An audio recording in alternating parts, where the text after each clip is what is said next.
No, es increíble, ¿eh? El cupón que Estuvo todo lo muy mata. bien. Es increíble. Todo mérito del señor productor, más conocido como Sin Código de Adrián Suar. Espectacular, la artística espectacular, espectacular. Mirá que si me preguntabas no me acordaba para decir con qué podemos conectar lo que vamos a hablar a continuación.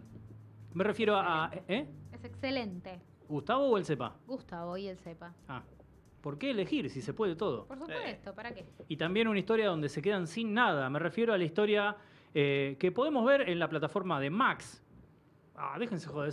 ¿Por qué le ponen? Max. No sé, pero a cada rato tienen que cambiar el Claro. nombre de la plataforma. El Masi. Aparte de Max. Para mí es Max Power. No hay otro. El Masi. Bueno, lo que era HBO Max tiene una docuserie de 4 episodios de promedio, 45 minutos cada uno, que fueron estrenándose, publicándose a lo largo de distintas semanas. Los jueves, durante casi un mes, se fueron estrenando cada uno de estos episodios, medio como que no tiene sentido, de una historia además que ya conocemos, por lo menos en líneas generales, como para decir, bueno, si va semana a semana, es como te tiene en vilo, a ver cómo va a terminar todo, y ya sabemos cómo terminó todo de alguna manera. Me refiero, porque no había mencionado hasta el momento, es Menem Jr., la muerte del hijo del presidente. Procedo a manosearme la teta izquierda. Es Les pido verdad, disculpas, sí, ¿no? perdón. ¿Por mufa o excitación? Por mufa, ¿por Por qué va no. a ser? Bueno, cada quien Voy a con su hacer voto. este bloque así directamente. Pregúntale a la Boloco. Bien, para quienes no hayan nacido, guiño guiño para gente de esta mesa, y para quienes sí nos acordamos bastante de toda esa historia, lo que retrata esta docuserie es sobre el caso que al principio fue un accidente, luego fue un incidente, fue un atentado, que fue al final sobre la muerte del hijo del otrora presidente de la nación, Carlos Saúl Menem, hay que decirlo, lo siento por quienes están manoseándose a diestra y siniestra. ¿Qué pasó? El hijo del presidente, Carlitos Jr., al cual mal le llaman en el docu y en la vida real le decían Carlos Saúl Menem Jr., se llama Carlos Facundo. Bueno, O sea, Junior, Y de última no también sé. el Junior es representativo de esa época, porque de última Ay, ponerle hijo. Sí, ya Junior. Junior. Bueno, Carlitos, muy apartado del ámbito político del presidente, luego ingresa a las esferas del poder y a la brevedad, enseguida tiene esta muerte muy sospechosa, que tiene además algunos antecedentes el gobierno de Carlos Saúl, de Carlito, en relación a posibles atentados, digo posibles en algunos casos, en otros demostradísimo que fueron atentados, el terrorismo internacional metido en la Argentina, la inseguridad a flor de piel y la corrupción como bandera de esta década que hoy encima, o casualidad, están enarbolando. Recordemos, entre paréntesis, el Día de la Mujer, el 8, el Día de la Mujer Trabajadora, el 8 de marzo, hicieron, ni más ni menos que el gobierno actual, tapar, por ejemplo, cuadros de Juana Zurduy por el de Carlos Saúl Menem, el abanderado de la corrupción. Como, El tipo que voló Río Tercero. bueno, uno de esos sucesos que tienen que ver con el terrorismo, con los atentados, con los autos atentados, con las cosas raras que pasaron en el gobierno, sirve de antecedente esta voladura de la fábrica militar de Río Tercero, de la cual hay un documental que si no lo vieron, ya mismo anoten. Se llama Esquirlas de Natalia Garayalde y está disponible de forma gratuita en Cinear. Aprovechen antes de que desmantelen Cinear porque se puede ver. Entran, se registran con un mail y le dan play a la película. Es espectacular. Tremenda, ganadora de un montón de premios también. De los premios de nuestros corazones. Sí, y no ganó, no sé si no me equivoco, Sí, algún sí. cóndor dando vueltas por ahí. Esquirlas es tremendo, que retrata en primera persona, ella era muy chiquita y tenía una cámara de video. Sí, una cámara de video y registró en el momento de la explosión, precuela con un poco de su historia familiar ahí viviendo en Río Tercero y lo que dejó todo esto que tiene relación directa con todo lo que se va a mencionar a continuación. Esto ocurrió el 3 de noviembre de 1995. Atenti. ¿Y por qué digo? Porque fue en época electoral. Pero además, en una época en la que el mismo año, el 15 de marzo de ese año, había muerto Carlos Facundo Menem, más conocido como Carlitos Jr. ¿Qué pasa? Antes de todo esto, esta década menemista, esta década del DM2, vamos a recordar dos sucesos que tienen relación con el terrorismo internacional en la República Argentina, que por ejemplo el 17 de marzo también, pero del año 1992, hubo un atentado en la Embajada de Israel, ahí en Arroyo, cerca de Retiro. Bien. Y luego, 2 años más tarde, el 18 de julio de 1994, también conocemos el atentado, la voladura de la Asociación Mutual Israelita Argentina, más conocida como la AMIA, en la cual, con algunas cositas que le estoy contando, tenemos más de una centena de muertos. Por ejemplo, en la voladura de Río Tercero tenemos 7 muertos y más de 300 heridos. Y cuando hablamos de heridos es no perdió la vida, pero en muchos casos amputaciones, un montón de traumas. A ver, traumas para un montón de gente que ni siquiera figura como herida. Así que eso desprende de 1000 personas mínimo que fueron afectadas directamente por esta voladura, por esta explosión. Ahora vamos a contar también por qué puede que haya pasado. En la Embajada de Israel hubo 22 muertes y 242 personas heridas. Y en la voladura de la AMIA, 85 muertes y más de 300 personas heridas. Estamos hablando de una década que está marcada sin lugar a duda por la corrupción, la violencia, los atentados, el terrorismo, con de todo. Y ahí le ponen un cuadro al presidente. Sí. Bien, de lo que tiene este docu se desprende un poco también como para pintar un poco esta década, que quienes no la vivieron por ahí se la contaron con algún regocijo, con algún recuerdo, con alguna gracia, o también como signos de mucha preocupación para con la sociedad. Fíjense de lo que estamos contando nada más que un par de sucesos que marcaron una época, que por ejemplo, el señor presidente de ese entonces, ese que ahora tiene un cuadro en la Casa Rosada puesto por el gobierno actual, que tanto idolatra porque lo dicen públicamente en redes, fue condenado por la venta de armas, ¿sí?, a Croacia y a Ecuador.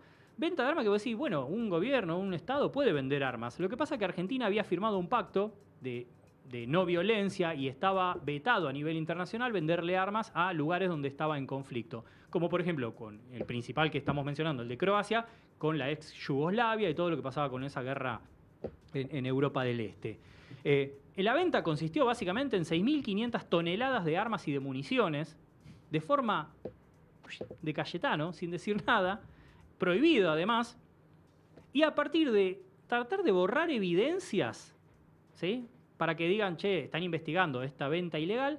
Bueno, para borrar evidencias pasó lo que pasó en Río Tercero, ni más ni menos. A ese nivel estamos hablando. ¿Cómo no vamos a hablar entonces del caso de Carlitos Jr., que piloteaba su helicóptero? Él era un tipo, para quienes recordamos la época, la vivimos, era un tipo muy como enfermo del deporte sobre todo más extremo, ¿viste? Le gustaba el automovilismo, ser piloto de rally sobre todo, le gustaba pilotear helicóptero, le gustaba andar en lancha. Era un tipo que le gustaban los deportes y de esos más extremos que hay que ponerle mucho más el cuerpo. En este momento estaba volando en helicóptero junto a Silvio Oltra, también hablando de todo lo que hablamos. Silvio Oltra era un piloto muy conocido de la República Argentina en ese entonces. Era uno de esos pilotos más conocidos, ¿sí? Como hoy si hablásemos, no sé, de Franco Colapinto, esos pilotos de mucho renombre, eran amigos, obviamente se conocían del ámbito deportivo, y piloteando cerca de Ramallo, el helicóptero hace una maniobra extraña y cae, con muchos testigos vieron que volaba por lo bajo, que atravesaba la ruta, tiene este accidente, y llegan cámaras y filman este suceso, y Carlitos Jr. estaba con vida, con traumatismos severos, ¿sí? Incluso les cuento entre nos, ese video, como pasó en Ramallo, cerca de Junín, ese video circuló mucho, lo vimos mucho, casi como al otro día, y había un montón de secuencias que se perdieron en el tiempo, como por ejemplo, filmar en primer plano con ese video, donde se veían agujeros de bala, donde quien filmaba decía, che, parece que le pegaron unos tiros, que hubo un atentado porque está agujereado con balazos, pueden ser esquirlas, pueden ser un montón de otras cosas, pero era como todo muy sospechoso. A nivel nacional en la época era como, che, esto no hay dudas de que es un atentado. Fíjense que un año antes la AMIA, un par de años antes la Embajada de Israel, ese mismo año después lo de Río Tercero, entonces no había dudas. Entonces, a nivel mediático y en el común de la sociedad, mucho no se sospechaba. Era como, no hay dudas, esto es un atentado. Pero a nivel judicial y el gobierno decide que esto fue un accidente, iban a alta velocidad, tocaron un cable y pobre la quedaron. Pasa que también me parece que es un gobierno muy marcado por esta cosa de la impunidad, ¿no? Como que verdaderamente importa más la impresión pública de algunas cosas que cómo se resolvieron judicialmente, por ejemplo. Digo, mucho antes de la condena ya era lo del atentado, lo de la explosión de la fábrica militar de Río Tercero. Digo, ya había una cosa de a viva voz de saber qué era lo que había sucedido. Como no había dudas de que eso se estaba haciendo para encubrir pruebas. Entonces, después vienen todo lo que son los juicios, las condenas y demás. Pero Acá me parece que pasa un poco lo mismo. Lo que sucede es que el caso es verdaderamente ambiguo. Entonces, bueno, esas como no se termina confirmando judicialmente lo que podía ser la sospecha de una cuestión social. Sí, además hay otra cosa que en la docuserie no está muy bien reflejado, que era todos nosotros medio que sabíamos entre comillas, teníamos una certeza que es pura posverdad, ¿viste? Lo que yo creo ya me parece más que los datos, creíamos nosotros que no había dudas de que había un atentado. Claro, pero es tipo, a nivel lo que mediático... yo creo y ya no, aparte cuando pasa tanto tiempo, ya no importa lo que se termine resolviendo, porque se hacen tan firmes las creencias que ya no importa, ya nadie va a creer. El día que vengan y digan, che, al final lo investigamos, esto es así, la mitad de las personas va a decir, vieron que era como yo pensaba, y la otra mitad va a decir, esto está armado. Claro, Es no hay así. forma de Como van a encontrar... seguir pensando lo que en un principio consideraron. Totalmente. Y perdón, Sí, Flor, sí. pero lo que sucedía en el momento, porque me acuerdo y era un caso que seguía todo el país, era que, bueno, esto ya lo conocemos, los medios hegemónicos siempre están afines con quien ponga una moneda en el bolsillo. Sí, Y en ese lógico. caso, el gobierno de Carlos Saúl bancaba mucho, él daba mucha nota, estaba muy bancado por los medios, entonces empezó a desterrarse la idea del atentado mientras él decía que no era un atentado, y solo había una persona en todo el país que iba de canal en canal, de medio en medio, diciendo, che, investiguen porque esto fue un atentado, que era Zulema, la madre de Carlito Jr., la ex esposa de Carlos Saúl. Acá manda un mensaje de nuestro compañero querido Brian, que dice, un país pagando los caprichitos de los hijos, hijas de Carlos Papá. Una historia que tristemente se sigue repitiendo. Totalmente. Bueno, yo no está en el docu, pero recuerdo que también había sido un escándalo nacional. Por ahí Brian lo recuerda, que le encuentran a Zulemita, la hermana de Carlito Jr., la hija de Carlos Saúl y de Zulema, en la facultad, que estaba haciendo un examen, estaba estudiando, le levantan el pelito así y resulta que tenía auricular donde le estaban No. dictando las respuestas. Mira. A ese Tranqui. nivel estamos Esa hablando no de se te esa... había No ocurrido, sabía. Flor, ¿eh? No, podrías haber tenido el título Claro. mucho Flor, antes. anoto. Ahora es un poco tarde para eso. Sale esa tarde, ya está, ya, ya diplomatura te en mucho. tiempo récord. Tal cual.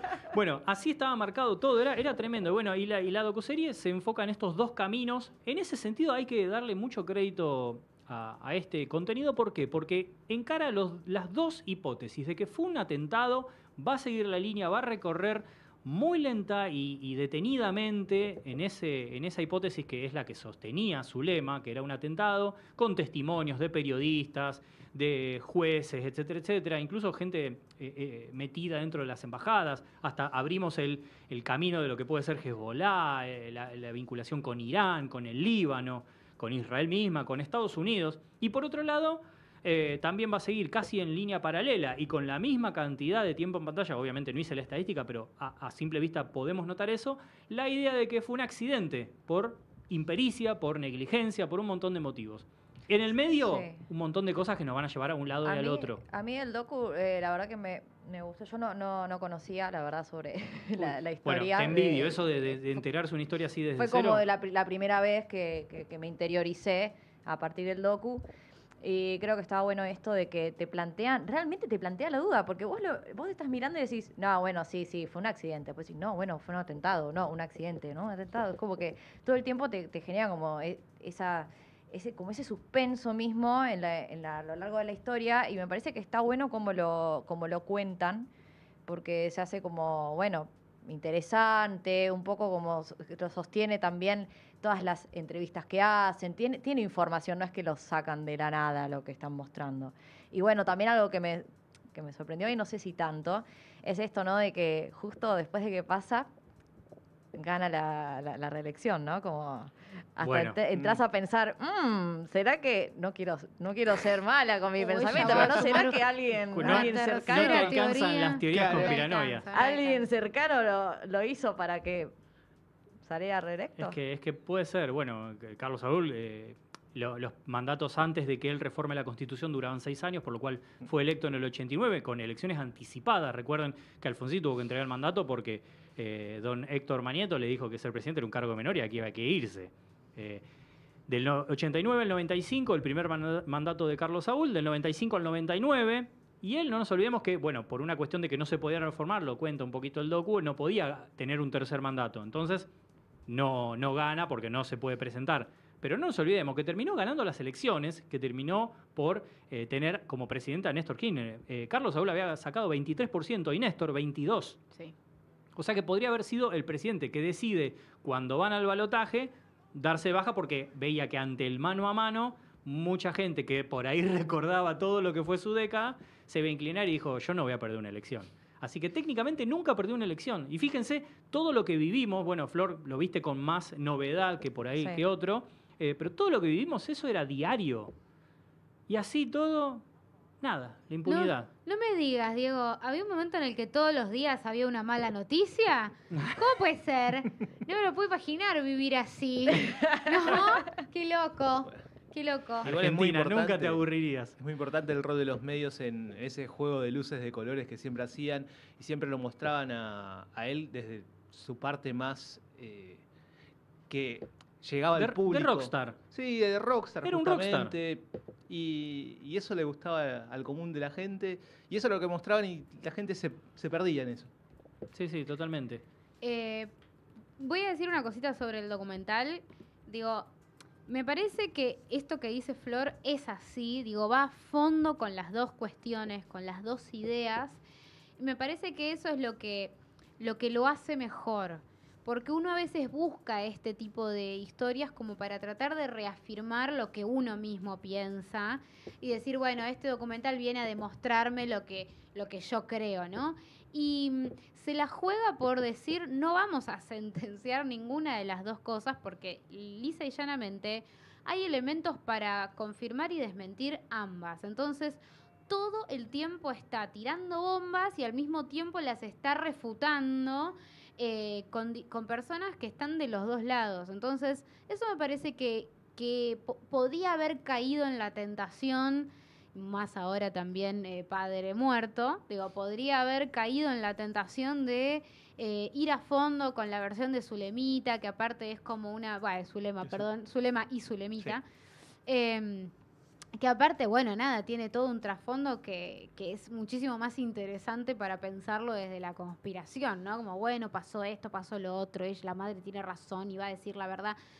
Y el documental para mucho antes de eso y está todo el tiempo también tirándole a la versión de Zulema, lo cual me parece que es acertado como búsqueda. Sí, porque más allá de que vamos a suponer hipotéticamente que tiene razón, no deja de ser un personaje como extremo. Es una madre que perdió un hijo y su visión va a estar súper sesgada. Creo que todo el tiempo Totalmente. el documental está buscando mostrarte eso también. Pero como decir, así bueno, todo... ojo, porque cualquier cosa Zulema la va a transformar en una prueba de lo que ella Sí, pero así cree. todo también, así como le refuta desde el discurso, por ejemplo, de un fiscal, después apoya a un perito y dice, che, tiene razón. Entonces va jugando con estas dos aristas y me parece que lo hace muy bien, con mucha cintura, para mostrar un verdadero ejercicio de periodismo, de comunicación, de mostrar las dos campanas de una historia que no es tan cerrada.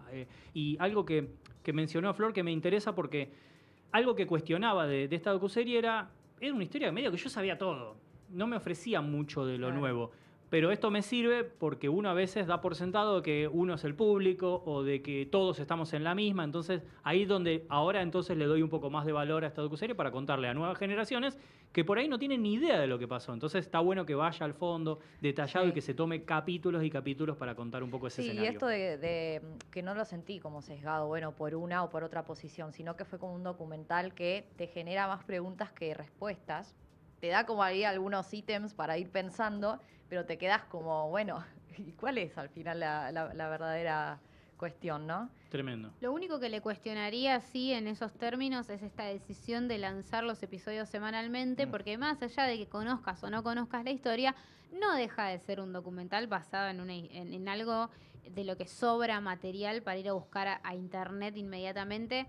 Me da la sensación de que esta cuestión de prorratear episodios funciona mucho más cuando hay una historia que es ficcional, que es desconocida, que uno puede agregarle suspenso a qué es lo que va a pasar dentro de 7 días.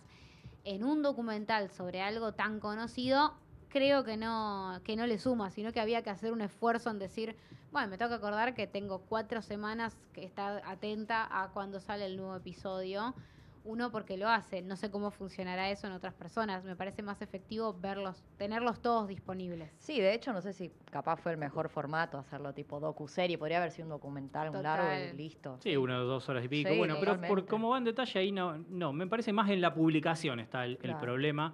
Y qué loco ver a Domingo Felipe Cavallo, un tipo que es parte de la historia negra de nuestro país, con el término más peyorativo y despectivo que se les ocurra, hablar con tanta impunidad.